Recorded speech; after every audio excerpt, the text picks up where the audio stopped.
talk about Thessalonians first again, or no? No, for time's sake, Yeah, I'm just going to give you that I have, see how I added?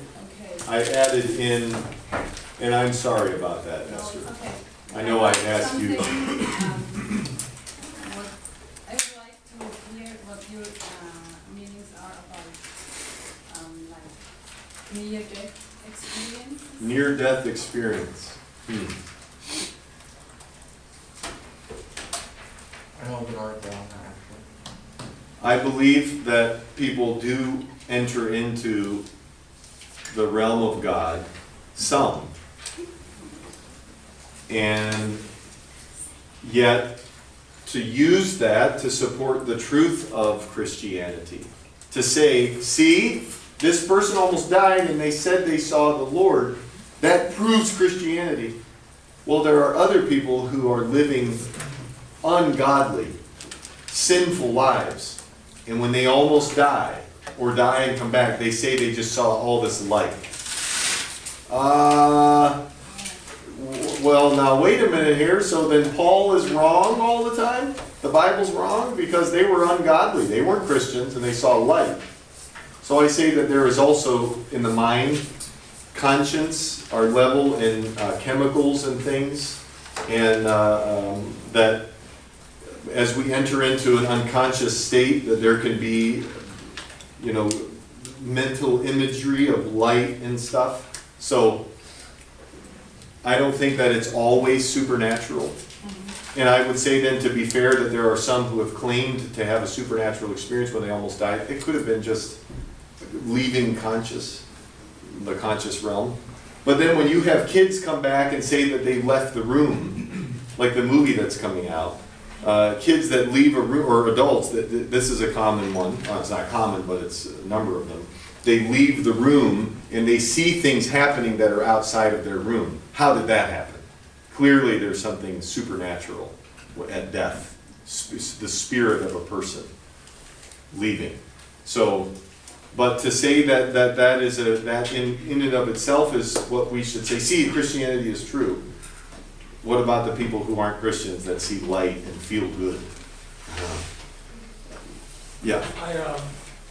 My personal view on it is like people who die for like 3 days, like there are some pastors from Africa and things like that. Like I know one girl, she went over to Africa, and while she was over there, they like reattached a head to a guy who stood up, crazy things like that. When they happen like that and they come back, I think that it's a little bit more realistic than a near-death experience. Because your body, like you were saying, it literally goes into shock at certain points. Like I got body slammed by a wave. I was body surfing and I felt the back of my legs touch the back of my head. I whited out for a second and couldn't feel anything. I was like, wow. So obviously you're gonna. Wow. You're not gonna be totally conscious if you're going through an immense amount of pain like that. Right. Right. Yeah. Yes, Scott. I actually, my dad, this is actually kind of going into the personal. My dad actually OD'd on heroin, and he actually died for like 3 minutes, saw hell and everything like that, and actually like came back. Wow. He was dead for 3 minutes. Wow. And I remember like, I was only like 8, but I remember him like waking up in the hospital and like he was just screaming and like freaking out because it was just like he was like, I don't want to go back there, I don't want to go back there. Wow. So Yeah. Yeah. I put a lot of weight to I that. definitely believe that it's real. Oh yes, I put a lot of weight, especially the dark ones. Yeah. Because when you have someone like a famous, music, MTV star or whatever, that dies and comes back and says it was all light and beauty and everything, and then we're like, well, you're opposed to Christianity. How's that? But then when you hear people who in their final moments, and some of them that don't come back, their last words were screams of terror, and that dark beings were coming into the room, and then they're gone. Whole. I put a lot of weight on that. Ugh. Yeah. And then they don't come back. Yeah. I think in the end, I was actually just reading I was reading an article the other day talking about this, and I really liked what they said, and I actually agree with them. It's something I hold. Is that whenever someone says they had a near-death experience, went to heaven or whatever, we need to line it up to the word. And the thing is, for the few people who have actually talked about having and talked about being in the presence and being in the heavenly realm, all all he ever really talked about is the glory of God. Mm-hmm, And so if folks with experience of heaven, mm-hmm, and they're talking about everything but God, I mm-hmm. would go as far as say it's their imagination, Mm-hmm. and it's just Chemicals and. their brain yeah. running wild, because every account we have in the Word, in our words, are standard of rule. Yeah, If Right, it doesn't but- match the Word, then I would say, and especially if they're not glorifying God in Right. their experience, Oh, yeah. then they haven't really been. I agree, but that's an ideological statement, it's that you were telling someone how to analyze their experience, and that's just not acceptable, as far as to a person who doesn't believe, you know. So I totally agree with you, and that's why when people say they have these light and fuzzy experiences when they almost died, but they're like completely non-Christian, well, what does the Word say about that? I assume, like you do, full weight of the text of Scripture. But then it's because there are people who have experiences that don't agree, but their experience is very powerful.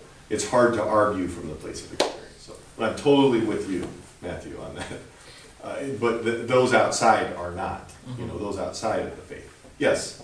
Is there any biblical evidence for, you know how sometimes people will talk about the angel of death, like there's a specific angel that comes to take your soul? Is there any biblical evidence for that?